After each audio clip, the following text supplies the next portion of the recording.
Welcome to Building Labyrinths on the Earth. I'm Marty Cain, an artist, dowser, geomancer, and builder of sacred sites on the landscape. We're going to be talking about labyrinths in this tape, and I will be showing you a little bit about dowsing so you can get the rudiments of that, and then I will be giving you the steps that it takes to build a labyrinth.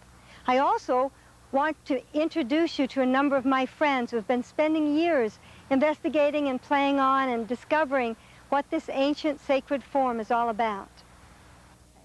Actually, the steps for building a labyrinth are quite straightforward. I always start by asking Mother Earth if there's a specific place on this land that a labyrinth ought to be placed. If I get a yes for that, then I ask where the center of that would be. I use my dowsing rods and they simply turn and point to where that center is. I then walk to the center and mark it.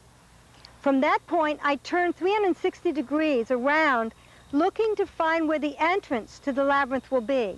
And when I spot that entrance, my dowsing rods will open up and give me my yes response. And I simply walk out a distance and mark that spot. Then I come back to the center. I always work from the center outward. And I start by dowsing out the whole size of that center goal, or the 8th space in the labyrinth. The next thing I do is to check where the entrance to the goal is. And that gives me one width. It also gives me the width of the paths, pretty much. From that point, I walk to the outside rim, or as close to it as I can guess, and I mark the entrance to the labyrinth itself and get the width of that entrance. From there, I douse and ask, is this a labyrinth that turns to the left or turns to the right? That means as I enter the labyrinth, it means is the first turning that I take going to the left. And it seems that most of the ones I've been building recently have been a left-handing labyrinth, but I always ask because one never knows. It's very bad to assume something. The next thing I do, once I've found that it's either left or right, if it's a left-turning one, I stand in the entrance to the labyrinth and I note the right-hand side of the entrance, and I connect a line, a straight line, which I call the spine of the labyrinth, from the right-hand side of the entrance to the left-hand side of the entrance to the goal.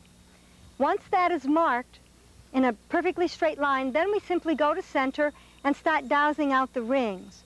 And each ring will be a specific distance out according to the electromagnetic energy that's coming up from the center of the Earth. And as we find each of those rings, that will mark our labyrinth. It's also very helpful to have a diagram with you as you're doing this marking. The only difference between most diagrams that you see on paper is that when you place a labyrinth on the ground, line 3 will actually come and stop right in the center where the spine is. And the line 4 will come and stop at the spine a bit further up, in fact, the width of line 3 energy. So you won't be forming a cross. That allows the energy in line 3 and line 4 to be pure, so you're always on the proper amount of energy for each ring that you're in. Once you've designated all the rings all the way out and you've completed the actual marking out of the labyrinth, then we take surveyor's tape or some way of marking to get my flags in order, just so that you can find your way through this mass of beautiful flags. And the final thing we do in terms of steps of marking out a labyrinth is that we bless the land and we bless the labyrinth. And the blessing itself, I always like to have people create that for themselves, because it's their land and it's their labyrinth. And however it is that they bring sacredness to a space and bring themselves in tune with that sacredness, that's what I like to see happen. Well, here we are in Vermont, and I'm sitting here with Sig Lonegren. Sig is a friend of mine and actually one of my first teachers, especially around the ancient sacred sites and earth mysteries. He's the person who introduced me to how one dowses sacred sites and how one looks at the labyrinth. And I brought you here to be with Sig because I wanted to share him with you and also to have him speak a little bit about the ancient history of the labyrinth and about why he's so enthusiastic about it, and just to share his energy with you. My research has indicated that the roots of the labyrinth go way, way back into that time, as Merlin Stone said, when God was a woman. Mm-hmm. And the meander pattern, which is found on so much Greek pottery and buildings and sculpture is actually a pattern this meander or the Greek key can turn into a labyrinth. And this meander pattern is found like 15,000 years or so before the time of Christ. Labyrinths are really found all over the world. They're in Nazca in Peru, in the labyrinthine figures found on the Pampa Ingenio, and there actually is a classical three-circuit labyrinth down there. The Hopi and the Tohono O'odham people of the southwest of America use a symbol called the man in the maze, which is found in great diversity down there. There are, of course, labyrinths in cathedrals, in the Gothic cathedrals, and there are turf mazes in Britain. The largest concentration of them in the world are primarily in Sweden and Finland and Estonia. Finland and Estonia used to belong to Sweden, so that's why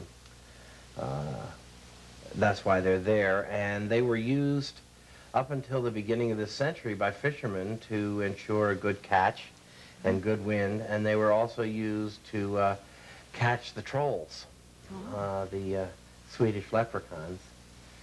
And the fishermen would walk very slowly in, and the trolls would follow them in, and then they'd run out, and the trolls couldn't figure out how to get out. I don't know why, there's only one path, but they'd get stuck in there. And the fishermen would then jump in their boats, and take off. And the idea was that the tricksters wouldn't come and bother them while they were out fishing. And if they were moving slowly forward with their lines going behind them, of course, that's trolling. And it's an interesting connection between the two. So labyrinths are found also in the Orient. They're not exactly in the same form of the classical seven-circuit labyrinth that most people are familiar with, but they're a pretty worldwide phenomena. My interest actually is not in the history of them so much, but more in terms of how can we use them today. I think that the myths can give us some ideas of how they might be used today. And it's clear that in the past they have been used for various different reasons, like the fishermen in Sweden used it for a magical purpose. I think in the Gothic cathedrals they were used primarily as a meditative tool. So I'm really interested in using these labyrinths in a conscious way to enhance the spiritual journey. Right. So here, this is called a turf maze. And it's a classic example of how you've got to do maintenance. Literally in 2 years this will be gone if it isn't maintained. And I'm standing at the mouth of the labyrinth, which is the entrance, if you will, or the entrance. And it is here where you state the issue that you want to deal with. And whatever that issue can be, it's whatever you can imagine, whatever level of existence that you're having issues on, from a spiritual issue or a mental or emotional or a physical issue, you can work it from here. And then you go in, and this is the third path in that I'm walking now. And this is the mental path, so you think on this path about the issue. I think. And whatever comes up is appropriate. You don't stop walking, you keep on moving, and then you turn, and when you get here, you've thought all you get to think. Because now we're on the second path, which is the second astral emotional chakra, if you will. And so it's on this path that you are feeling about the issue. And so whatever the issue is, I feel. Incidentally, you might think this is a bit complicated. I encourage you to use a crib sheet when you do this as a beginner. But very quickly it becomes second nature. Here down on the physical path, which is the longest path of all, where we spend most of our time on this earth walk of ours, you look at the physical issues surrounding the question, and how it affects your wallet and your physical health and other physical realities based on that question. And you just whatever comes up is what you deal with. Then we turn this corner and one more on the fourth path, which is the personal spiritual. It's not the path like what's the spiritual life of the entire country or my town. It's how is this issue affecting me personally on my spiritual path, which may or may not be a relevant question actually for some. The shortest path of all is to invoke your deity of choice. Great mystery, be with me. Allah be with me. And then this one is the vision. And you just shut up and let the vision come through. It'll come. Some response, some solution will come to you. And then you turn onto the throat chakra and manifest what's the first thing I've got to do to get that vision to occur.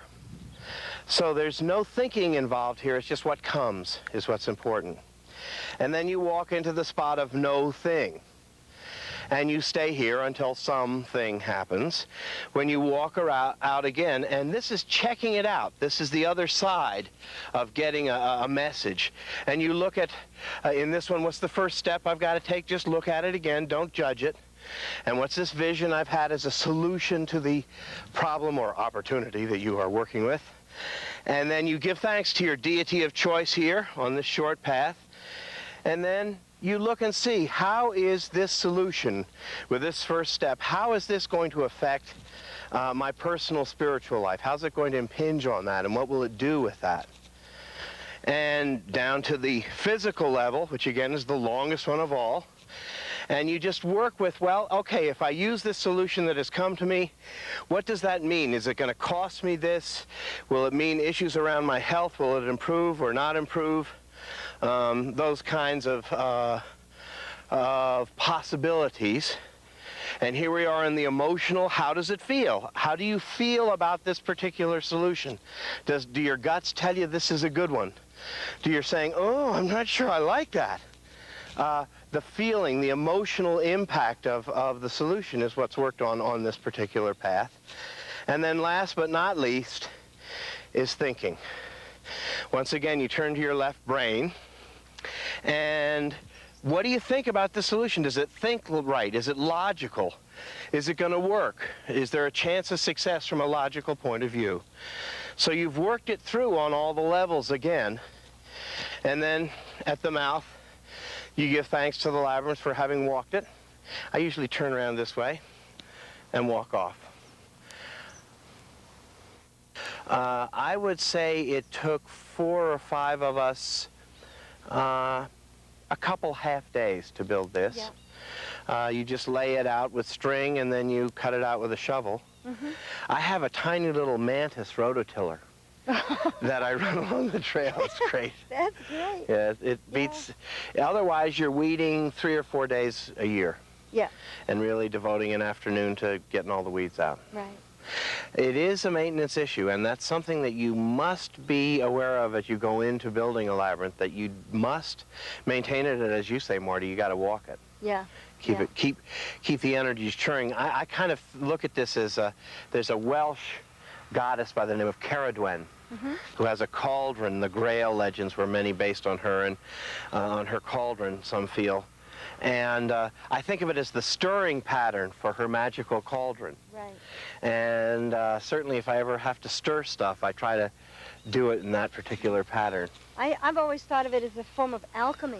Yeah. That you work the alchemy on yourself. That's mm-hmm. lovely. Yeah. Well, thank you so much, Sig. It's been a delight. That's great. I love it. Thank you. Please see you, Marty.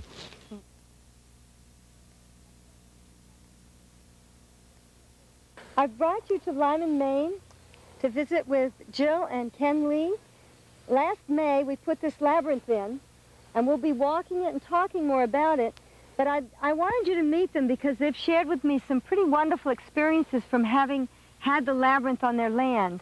And I'd like them just to let us know a little bit about that. Well, Marty, we found out about the labyrinth through a friend of ours who went to the dowsing convention in Vermont over a year ago, or I guess about a year ago. And she came back from the conference and she was all jazzed up about labyrinths. Mm-hmm. And I had been talking with her about the women's weekend that I ran this past spring and what my program looked like and so forth. And she said, you should really put a labyrinth in. And I said, well, tell me more about it, because my vision was those mazes in England. Right. And that didn't, I don't like formal gardens, and I don't like being lost, so I didn't know why I would want that. And she said, no, no, no, there's one path in, there's one path out, and it's a wonderful energy that you feel, and it all connects up in your body. And that was about all she could tell me, but it was really enough for me. And so I called you through this friend, and we had 14 people here this last May on the day of, it was a lunar eclipse, was it not? Yeah. And we laid it out first with the flags, with surveyor's flags. And it was amazing to me because you ran that little workshop for a while, just sort of explaining what we were about to do and answering questions and so forth. And then we came out here and laid it out with the surveyor's flags and wrapped tape around so we could see our way through all the flags. And we were done just in time to start the walk-in through the eclipse. Exactly, at the eclipse. Yes. That's right, I remember. That's right. And the best part for me was that it was such an obvious magic to have it all fall together like that and be ready for us to walk through at the time of the eclipse. So that's what we did, and when we got to the center of the labyrinth, there was just enough room for all 14 of us. One of the things that happened, well, during that couple hours in the morning, I taught them all how to dowse. Many of them had not done that before.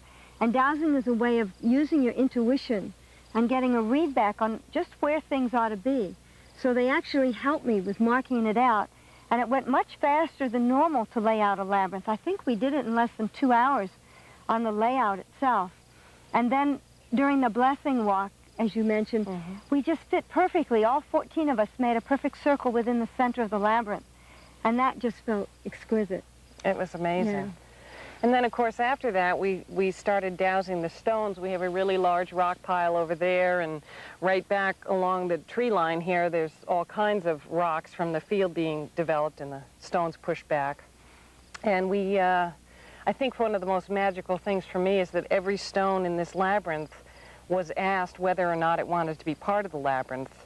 And if it did, in fact, say yes, we then dowsed for where it wanted to be in the labyrinth.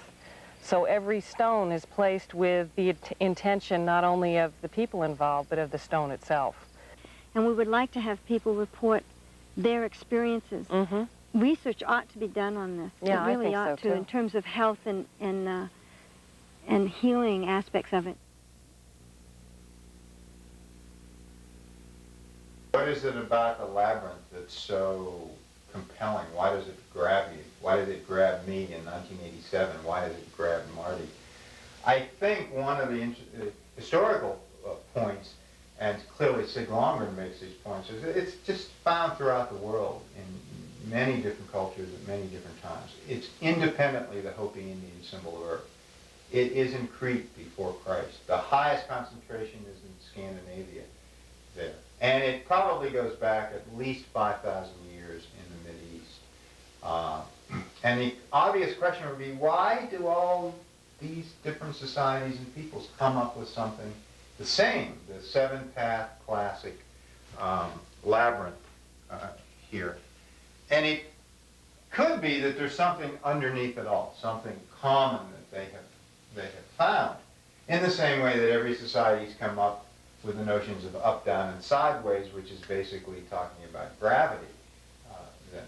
And what I've done is I've been trying for the past several years to try to put this together. And I think I have a synthesis or a theory now that's probably pretty close to where we'll end up.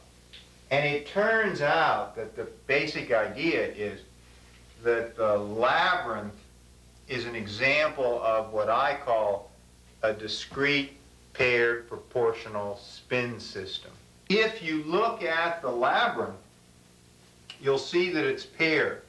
First of all, it can be paired that you can have a left-handed labyrinth where you go into the left, and the mirror would be the right-handed labyrinth. And then you see that it has two different lines, the red line and the blue line. And this is the yin line, and this is the yang line, according to the way I look at it there. So that's paired.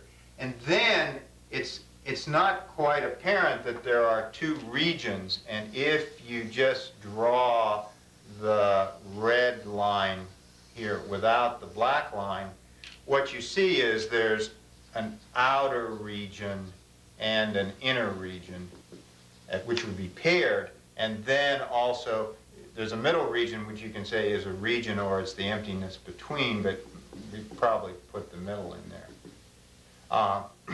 And then it's also paired in terms of, well, you go clockwise on one path, path 1, you go counterclockwise on 2, clockwise 3, counterclockwise 4, clockwise 5, 6, 7. So you're pairing the direction as you go. So you basically can see that there's a lot of pairing here going on like your body.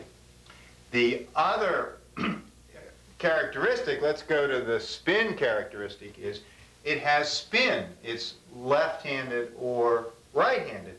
And again, you can clearly see that there's clockwise and counterclockwise. And that's a very important feature, that you go around one direction and at these turns you switch. So it clearly is a system that deals with pairing and with spin.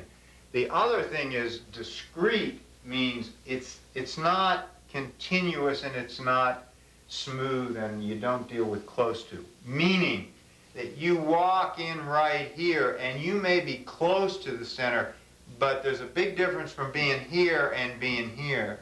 So closeness doesn't count. And furthermore, when you're on path 3, that doesn't mean that you're close to path 4 or close to path 2. You're on path 3. You don't get to path 4 until actually you do the sequence 3, 2, 1, 4, 7, 6, 5. So physically, you may be 3 is close to 4, but in terms of the sequence, it's a long distance. So it's discrete. You're either on the right path or you're not. And that brings us to the final characteristic, which is proportional, and that has to do with the phi proportion, where phi is a number 1.618 ... It's a special number, and that again is a well-known proportional feature. The simplest place to see it is in your body. If you take the distance from your foot to your belly button versus the distance from here to here, the ratio of the short distance to the long distance is 1.6185. And if you just do the same thing from your belly button down, the distance from your belly button to your knee is the long distance, and the shortest from your knee to your foot, that ratio is 1.6185. And if you play the same game from your belly button up, from here to here is the long distance, and this is the short distance, shoulder to head, and that's in the same proportion.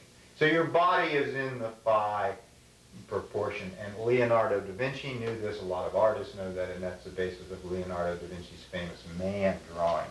Well, guess what? If you go to your DNA, you see over here that DNA is a double helix. It has 2 grooves, a major groove and a minor groove, and guess what? The ratio of the major groove to the minor groove is in the phi proportion.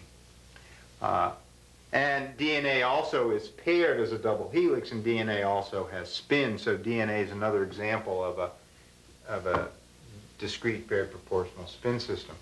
Certain chromosomes, which are hunks of DNA, if DNA is a book, it comes in chapters, and chromosome 21 is the 21st chapter, it's also in the same proportion as your body, with a long part and a short part here. And certain diseases that are plaguing our society, such as Alzheimer's disease, Parkinson's disease, Lou Gehrig's disease, and breast cancer, are on that chromosome.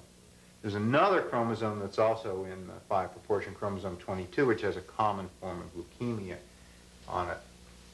So what why I think the labyrinth is such a compelling thing, and why multiple societies would come up with it, is I think it's an example of a discrete paired proportional spin system, and that they made a metaphor to it. And they were basically way ahead in terms of wholeness and healing. And healing and health mean wholeness was saying, look, this is how the world works, guys. That let's experience this with a metaphor. And so they had a labyrinth. You could walk it as in Scandinavia. It was more than that. It was a way of thinking. It's on coins in Crete. It's on baskets in Native American. So it's more than just a walking experience. So as a physician doing medical research, we are revolving and returning to something that's 5,000 years old to, I think, deal with many medical problems that are plaguing our society. Let me give you an example of a healing aspect. Marty and I have been involved in a Healing Earth project with the American Society of Dowsers, and we've been studying the healing effects of the labyrinth. And we have anecdotal evidence on at this point, 3 cases of Alzheimer's disease, 3 cases of Parkinson's disease, where there has been limited temporary improvement with short-term exposure to the labyrinth. Example, we put a labyrinth in Craftsbury, Vermont, where we know there's good earth energies. A woman with Parkinson's disease comes in the fall, last fall, and she's there on the weekend. And during the time that she walks the labyrinth, several times on the weekend, she finds that her gait is more steady, and she's also able to take less of her Parkinsonian medication during that weekend and for a few days afterward. She then was not able to continue coming to Craftsbury, and she has no long-term follow-up with this. So to date, nobody has had a long-term exposure to doing this, except perhaps one woman that I want to tell you about is a 54-year-old woman in Lynchburg, Virginia, head of a wellness center, asked Marty about a year and a half, 2 years ago, to put a labyrinth in. Marty goes down to Lynchburg, Virginia, puts the labyrinth in, and the woman starts walking the labyrinth, and she notices that she starts to feel like she's pregnant. And this is a 54-year-old postmenopausal woman who's been taking estrogen, progesterone, hormone supplements, mainly to function better for 4 or 5 years. She goes to her woman gynecologist and tells her the symptoms. They do a pregnancy test, and it comes back false positive. And she and her woman gynecologist conclude that for some reason her body is not able to tolerate chemical estrogen progesterone. She stops taking it, continues to walk the labyrinth, continues to feel better as well walking the labyrinth instead of taking the chemical hormone replacement. They repeat the pregnancy test, and it's now negative.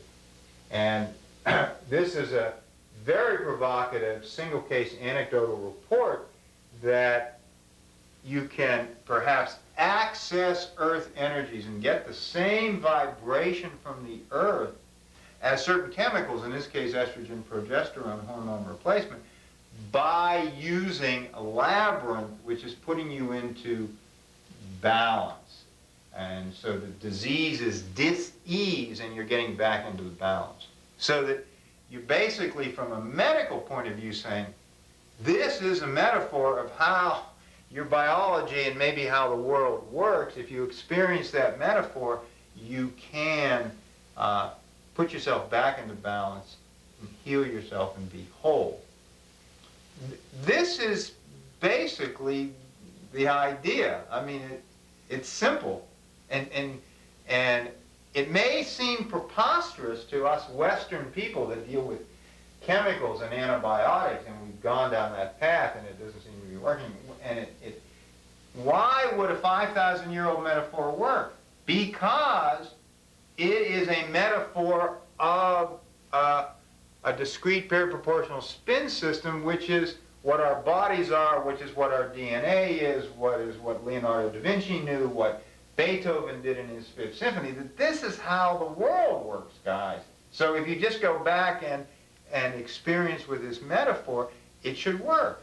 And there are 2 possibilities. The idea is right or it's wrong, and we won't know until we continue to test it further.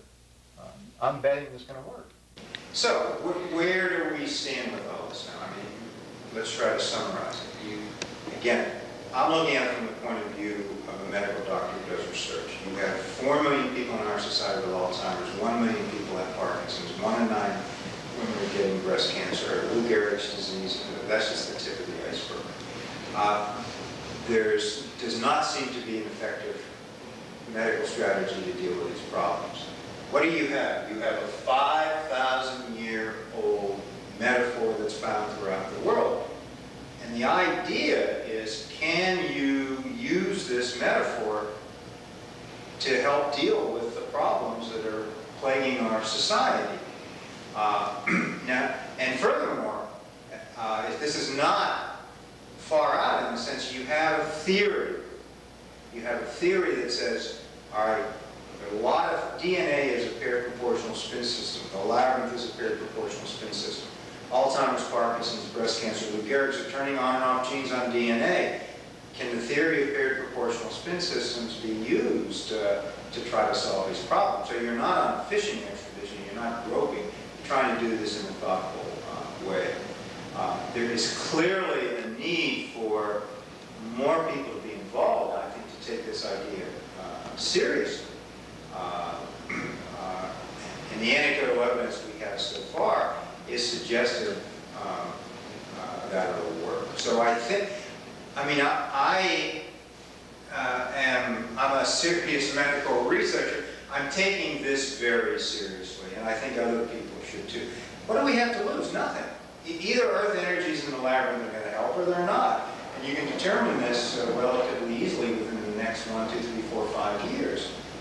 Again, if it works, what does this mean? It means that the solutions to problems would be found on the Earth. It's free, it's accessible. You don't need medical insurance, you don't need a doctor. You just go to the appropriate spot. Dowsers can find the appropriate spot. You can figure out what energies are involved. I mean, this would have all the characteristics of a preventative and treatment modality for problems that are plaguing our society. It's the Hopi Indian symbol of Earth. It's 5,000 years old. Hi everyone, I'd really like to welcome you all here to Ithaca, New York, and on behalf of Ken, who's behind the camera, eyeing it, and Sue here, and myself, all live here in the Academy of the Inner Being. It's my pleasure to introduce Marty Cain, who is one of the foremost authorities on dowsing or construction of labyrinths on the land. We're going to start with dowsing so that you can actually help me co-create the labyrinth, and we're going to put one out on the field out here.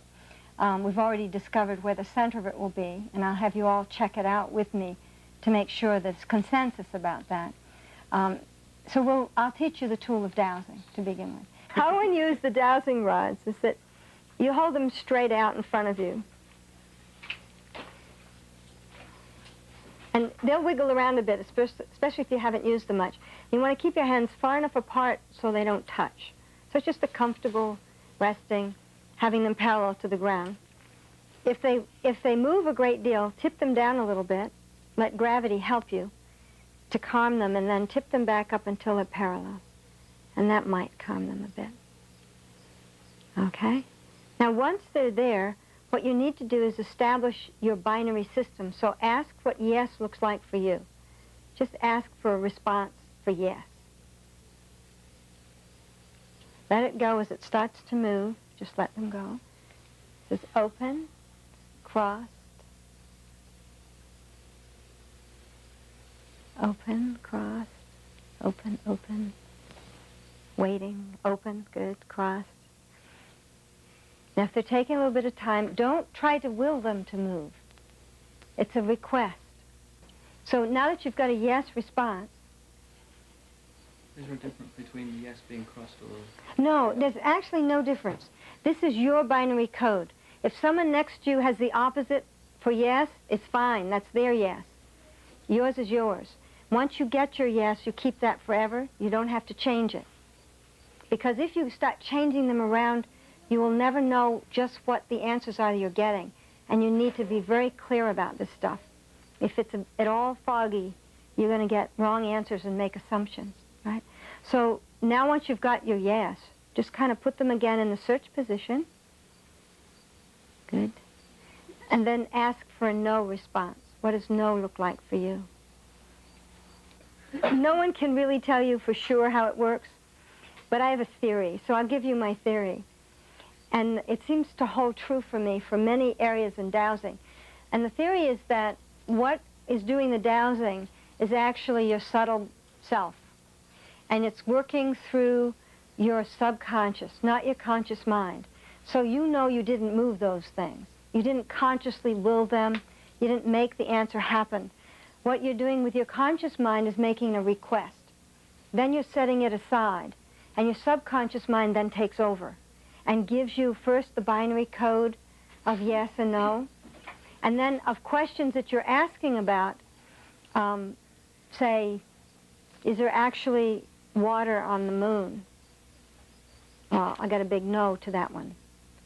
And how I know that is that my auric field, the wave form or the spirit form that I am, is actually connected to the whole universe. You know, the first one is right near your body, and you can see a white glow around people, especially when the lights begin to dim. The second one out in the country is fingertips. In the city, it tends to be more like 18 inches. The third one would be all of New England, et cetera, et cetera. So that by the time you get to the 7th layer of your aura, then you are all there is. So you need only to ask yourself, which is that auric field, what's so, and since you are all there is, then you know the answers. Not on the conscious level. The problem with your subconscious mind is that its job is to keep you well and happy. So if you teach it you're only pleased with the answers you like, it will give you only the answers you like. And then you'll have one more person lying to you. And you really don't need that. There's too much of that already. So what you want to teach it is that the only where you're pleased is if it tells you the truth of what's there, rather than what you want to hear. So if you doubt something and get an answer you don't like, don't ask again, hoping it will change, because it will change. And then you won't know. You'll be totally lost, and you'll be training your subconscious to lie to you. So in the beginning, be very, very careful of that. Also, if there's something you know you want real bad, don't dowse it. Ask someone else to dowse it for you, because they don't have a charge on whether it's yes or no. So if they don't work, it's not wrong, you see. There's no right wrong about this stuff. It will get more and more accurate as you get going. If you're getting strange responses, then it means you need to relook at the question. And the more precise you become, the more clear the answers will become. And to throw out that being tested, you know, am I able? Is this going to work? You see, just get rid of that. Because it's not about that. This is real playful stuff, and it's kind of discovering, really discovering how magnificent you are. This is the Greek key, or the meander pattern. It's very much what water does. When it's seeking its own course, it will zigzag back around on itself and meander down. And if you put two meander patterns together, and you turn that pattern actually into a circle, if I can do this, you see, gonna get this a bit stiffer. What you have is the 7-circuit labyrinth. Now, when you make a labyrinth, the rings are counted from the outside to the center. The outside is 1, then 2, 3, 4, 5, 6, 7, and goal or 8. There are 7. We have 7 chakras. As you walk the 7 paths, you're working with the 7 chakra system as well. You're also working with sound. This is our system of music, of sound. So it's related. You can actually sing the tones of the labyrinth if you know how to sing. If you ask the earth if it's available, she will make it happen. And we asked her if it would be appropriate on this land. We got a yes. Asked for the center of it, and it says over there. And I haven't asked, will it be large enough for horse and rider to go through it? And it's saying yes. So this is going to be a large labyrinth.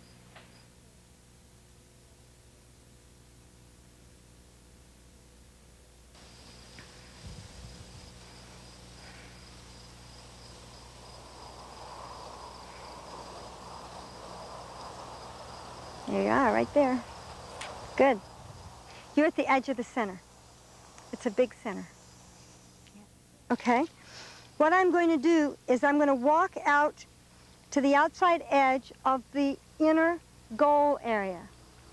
And I'm going to get a marking where that is, and we'll mark it in a complete circle. So as I walk out this way, so I'm getting a mark here. So once you get the circle, then what I need to know is where the entrance to the labyrinth is.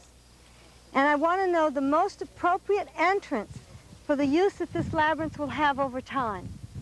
So it's not my idea of where it would be most convenient. It's not any of that. It's just where is the proper entrance to this labyrinth, which will also be healing, will also be all of those things that labyrinths do. So I'm going to stand in the middle, and I'm just simply going to turn all around until I get my yes response. Okay, it looks like it's right toward the pile of rocks, but I'm going to keep turning to make sure. Yep, that's it, right? So that's my, and I could stand like this and say, point to the entrance. You see, and they will point. And then you face that direction, and if you go off, they'll point back, and you go the other way, and they'll point back the other way, just like you were doing walking around center. It'll do that. Looking for the mouth? Yep, and the entrance is right in this direction. So I'm just going to walk out this direction.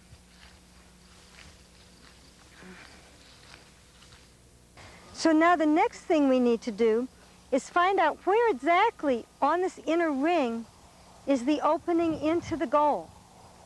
Right, so then, okay, so what I'm going to do now is walk along the edge of this ring, looking for the entrance to the goal. Where is the entrance to the goal? Right there. So if I take one of these, so that's one side of the entrance. Oops, got a little gravel there. And then I'm going to go and see where the other side of the entrance is.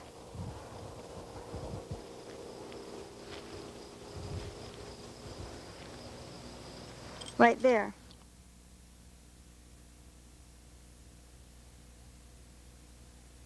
Now the next thing we need to know, because labyrinths are right-handed and left-handed, it matters not that we know of why one would go to the left or why one would go to the right. It may have to do the kind of balance of spin that the Earth needs at this point. I think it has more to do with the Earth than it does to do with us, but I'm not sure about that.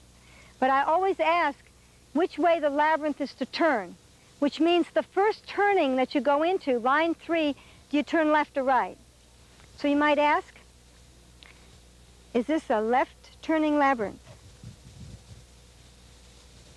Is this a right-turning labyrinth?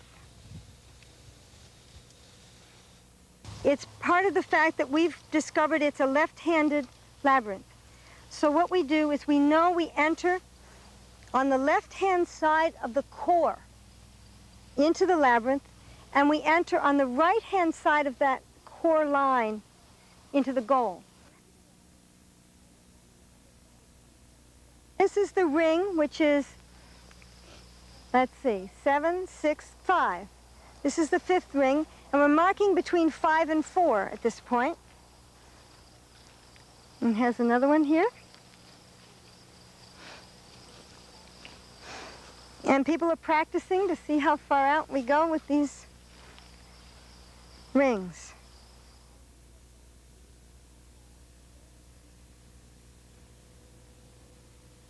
Once the flags are in place, it is important to string the tape. This reveals the pattern and allows the labyrinth to be easily walked.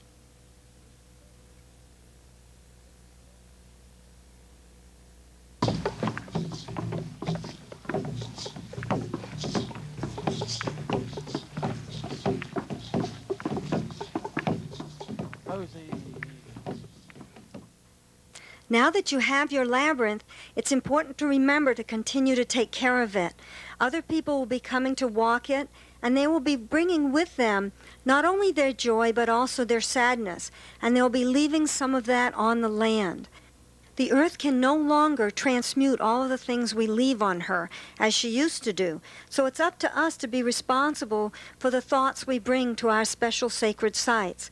It's important for you to continue to clear the space, either through ceremony or through some form of prayer, asking the light to come and transmute from the heavens those negative thought forms and sadness that we might leave in our sacred site. so that the person coming after you will be able to walk the labyrinth without picking up any of the previous thought forms. So everyone then can enjoy the labyrinth.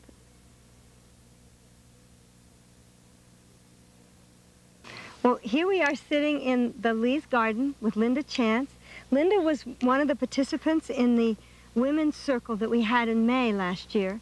And I think she wants to tell us a little bit about her experience of being in the labyrinth and being at that gathering.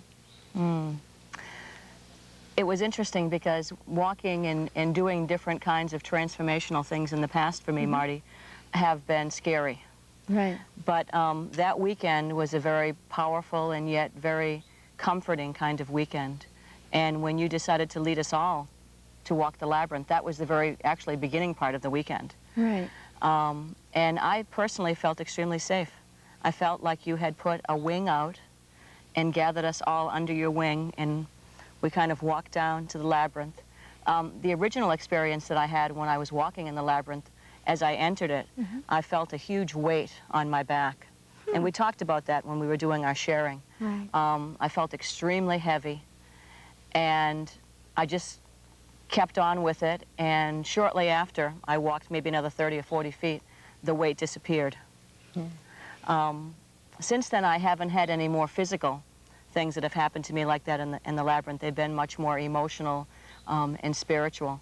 I'm fortunate enough to live really close by, so I've been coming to the labyrinth weekly and also bringing lots of friends with me, because for me it's become a place of real peacefulness, a place of blissfulness when I leave. And many of my friends have also experienced lots of wonderful happenings here. One time when I walked the labyrinth with my 14-year-old daughter, who I seem to be having a lot of difficulty with now at this age, I was struck by the factor that we would walk by each other and she would smile at me, and then at other times she was farther away from me in the labyrinth. And I thought, this is very much what our life is going to be like now, probably for the next 10 or 15 years, as she goes on her own journey, starting high school and going to college and having experiences. And it felt somehow comforting to know that we were on a similar path, but at times would be in different places. So when I left here that day, I felt a lot of relief and a lot of comfort. And that's what I find often. Yeah. I remember bringing a group of women over one time also, and they were walking very slow, and I was walking very fast. And I kind of got that information that, see what's happening with you in your life? You're moving much too fast. Slow down.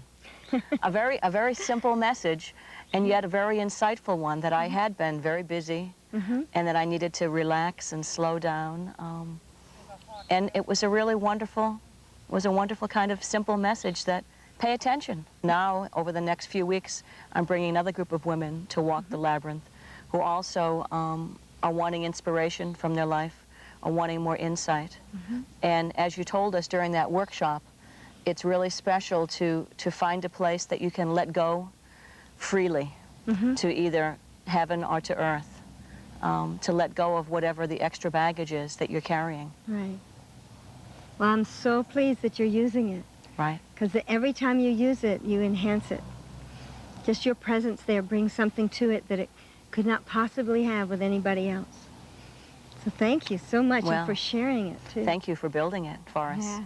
And for all the community nearby, too. You're welcome.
Cozy.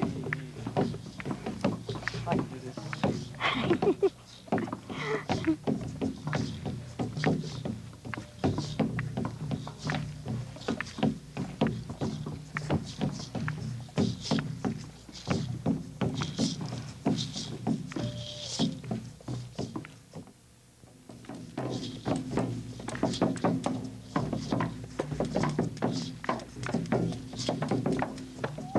Ah.